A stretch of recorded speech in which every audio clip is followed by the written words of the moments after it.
Hey guys, DFW's Cars here. How's it going, my speedy racers? I'm at Mercedes-Benz of Plano today with the new 2017 C43 AMG. And wow, what a car. I've reviewed the C63 before with that big V8, and I've reviewed the C300. I'll post those at the end, but this is just going to be a quick take comparing those cars and seeing if that one's too cold, that one's too hot, but this one here in the middle might be just right. Quick take, but I think you'll like it. The front of the car is really pretty.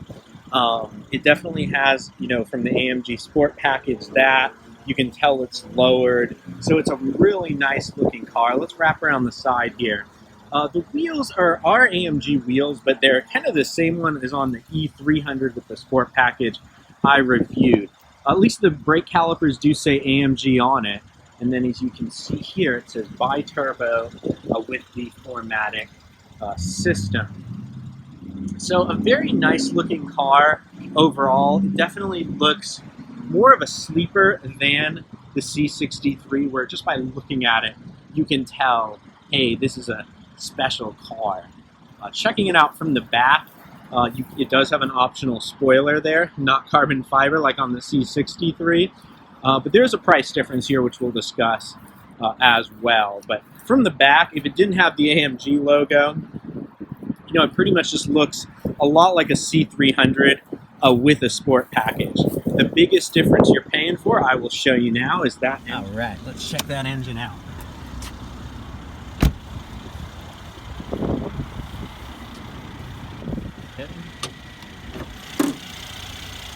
So that's really pretty cool that they do put that red kind of stripe on there.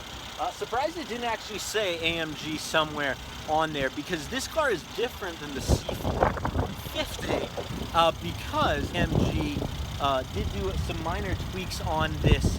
And the thing is, this car runs $58,000. Now comparing that to the C63, if you got the base model of that, makes it a little bit more interesting. Granted, you get better fuel economy here and things like that, but I don't know, for me, I think I would almost go a CPO or a certified pre-owned C63. What do you guys think? Tell me. The car is as nice as the C63. This red almost feels like a little too much and like it's trying too hard, but with the open pore wood there, I think it's cool. It does look very nice. You don't get the AMG on the wheel, but you do get the flat bottom, which is nice. And then this is one of my favorite features, this suede and Alcantara in the seats there. I wish that was on the steering wheel as well. The gauges, on the other hand, definitely cooler than the regular C-Class, but not as cool as the C63. Especially with that all-wheel drive system this car has, it is just fun to put through the corners. You put the suspension in sport mode. It's an actual AMG tuned suspension, so it's awesome. And that all-wheel drive, it's very Audi-esque, and it's very good. So definitely thumbs up there.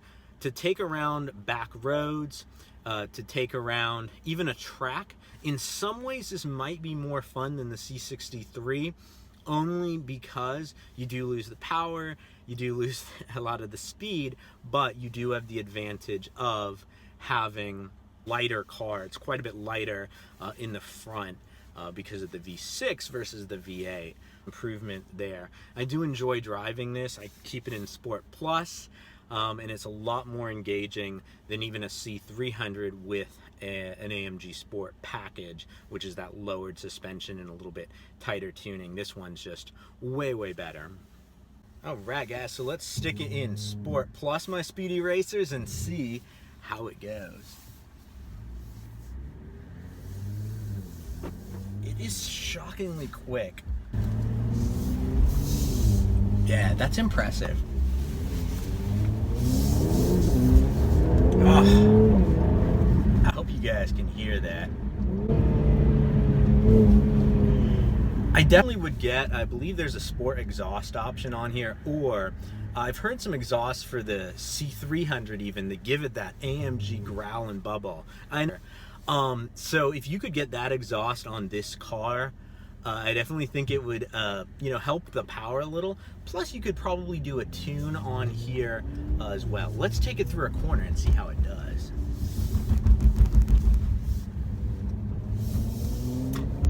It's definitely lighter on its feet because of the all-wheel drive and less weight. Less squirrely than the C63. Makes sense because of the all-wheel drive. I had my S5 with some modifications up to nearly 400 horsepower, and again, you couldn't, you know, break the wheels free no matter what you did. It is very similar in that way.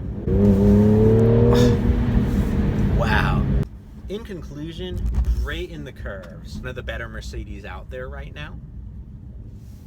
Also, plenty fast in a straight line if you did a tune and put some exhaust.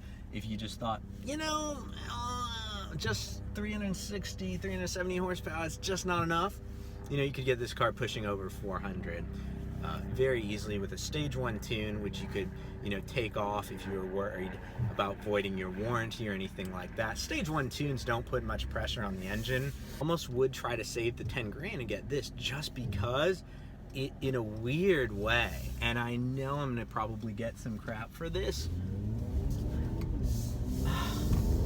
it is more fun to drive. It just pivots around corners in a way that's, it's just shocking. Yet it's very livable. Turn here. It just flies around these corners, you know, and I mean, people always say about Mercedes, oh my gosh, it's such an old man's car, it's floaty. When I told one of my friends to check out the new C Coupe, you know, he's driven an Audi RS5 before, a Porsche Cayman, he's like, but that's an old man's car. And you know, that historically kind of has been true, but this one feels like a young guy's car that just happens to look like a Mercedes, and I like that.